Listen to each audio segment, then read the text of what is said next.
One of the biggest issues facing digital photographers, and landscape photographers in particular, is how to get a balanced exposure. One where both the sky and the landscape are well lit, full of detail, and there's a good tonal range throughout the image. At one time or another, we've all taken shots like these, where there's little or no balance at all. Either the landscape is okay, but the sky is too bright and has lost detail, or the sky itself is well exposed, but this time the landscape is too dark and again has lost detail in the deep, blocked out shadows. So why do you get results like this when the scene through the viewfinder looks perfectly fine? Well, the problem is to do with something called dynamic range. That's the range of tones in a scene that can be perceived by your eye or recorded by the camera's sensor. Your eye is capable of taking in a much wider dynamic range than your camera, and this means that although you can see everything fine, the camera is forced to make a decision about which parts of the scene are kept within the gamut of tones it can record, and, crucially, those that aren't. The result is an under or an overexposed image, as you can see here. But fortunately, we can combat this using RAW, and I'm going to show you exactly how to do it in this lesson. Before the advent of RAW, digital photographers either had to use something called a neutral density graduated filter, or ND-grad for short, to reduce the amount of light entering the camera from the sky and thereby balance it with the land, or shoot two exposures from the exact same spot, one set up for the bright sky and the other for the dark landscape, and then blend them together in Photoshop. Well, thankfully, things are now much simpler, because you can do all this with just one RAW file, extending the dynamic range of the image by converting the same shot twice, once for the sky and once for the landscape, and then quickly and easily combining them in Photoshop. This is an amazingly versatile trick for digital photographers to use, and once you give it a try, you'll find it's indispensable for getting a perfectly balanced exposure, something that often adds up to a really pleasing landscape. Okay, let's take a look at how it's done just by opening up the RAW file called bridge.dng.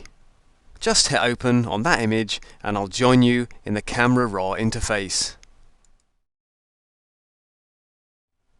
Okay, here we are in the Camera Raw window, and you'll see that the image called bridge.dng has been loaded in.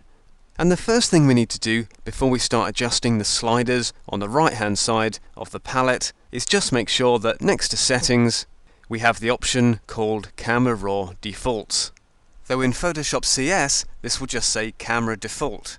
It basically means the same thing, and if we unclick these auto boxes we'll get what we're after. The pure unconverted RAW file displaying the light just as it hit the camera sensor. Now, as you can tell from this shot, it's an exposure that virtually any camera would have trouble with. The sky itself is very bright, but the light that it's casting is being obstructed by this large hill, so effectively the whole foreground is cast into shadow. But just by tweaking the exposure in the RAW conversion, we'll be able to balance the two nicely. Now, if I just turn on the shadows and the highlights clipping warnings, you'll see what we've got to deal with. Already, parts of the foreground are in deep shadow, the blue areas showing us where we've got nothing but black. And even though the foreground is dark, parts of the sky are still overexposed, shown by the red. So let's start doing something about it. First of all, we're just going to make a minor alteration to the white balance, setting the temperature slider at around 5700 degrees Kelvin. This just warms up the scene a little, and it gives us a white balance somewhere between daylight and cloudy, which is pretty much spot on for this image.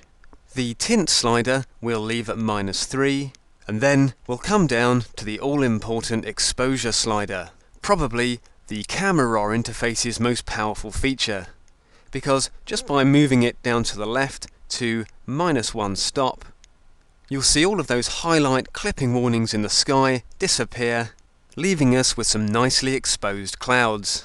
Of course, moving the exposure slider to the left has further darkened the foreground, but we're not going to worry about that at the moment. The settings we're applying here are all about the sky.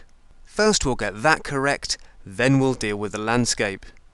Just below the exposure slider, you'll find shadows, and this one we're going to push up to 10. Again, it's making this foreground much darker, but it's also introducing a bit more contrast into the sky, the area that we're interested in. Brightness we're going to increase to 100, and the contrast we'll leave at plus 25. We're going to give the saturation a little kick too, so just bring that up to plus 30. And then, when you've entered all those values, click on the Detail tab and bring the Sharpness slider down to 0, because we'll be adding sharpness to the image selectively a little bit later in Photoshop. Once you've done that, click back on the Adjust tab, and taking a look at the preview of the changes we've been making, the sky is looking pretty good. So now we need to record those changes that we've made as a file that we can edit in Photoshop. One way of doing this is simply to hit Open, and then this image will appear in Photoshop. But because we want to make another conversion, this time exposing for the landscape, we're instead going to press Save. And once you do that, you'll get the Save Options window up on screen. The easiest thing to do is save it in the same location, i.e. the same folder from which you opened the DNG file, although you can choose to save it in a new location. Then, further down the palette, we just want to change the file name to Sky, and the file extension to JPEG, and finally we'll change the quality setting to maximum. Press Save, and the raw conversion that we've made for the sky will be recorded onto your computer. And once we've done that, we're free to look at the exposure of the landscape itself. Now, because we're going to be combining the landscape exposure and the sky exposure in Photoshop, we need to leave some of these settings unchanged. The first of these, white balance, we'll leave at 5700, because we don't want the sky and the landscape to look ill-matched when we put them together. Just like the temperature, we'll leave the tint alone, but the exposure slider we will be making some changes to. Give it a click and drag it up to plus 2.4. And as I did that, you'll have noticed the intensity of the light in the sky really grow in magnitude, resulting in all these highlight clipping warnings. But most of the landscape has now been brought out of shadow, and we'll further lighten the foreground by bringing the shadows down to 2. And as I did that, you'll have seen most of those dark shadow areas disappear, meaning we've reintroduced lots of detail, particularly in the stonework on the bridge. Brightness we'll bring down to 80, and contrast we'll move up to plus 60, giving us a little bit more bite in the foreground. And finally, just like the white balance controls, we'll leave the saturation at plus 30, and in the Detail tab we'll leave the sharpness at 0. And there, just like the sky before it, you'll see we've now managed to produce a really nicely exposed landscape, with only a few areas of those deep dark shadows remaining.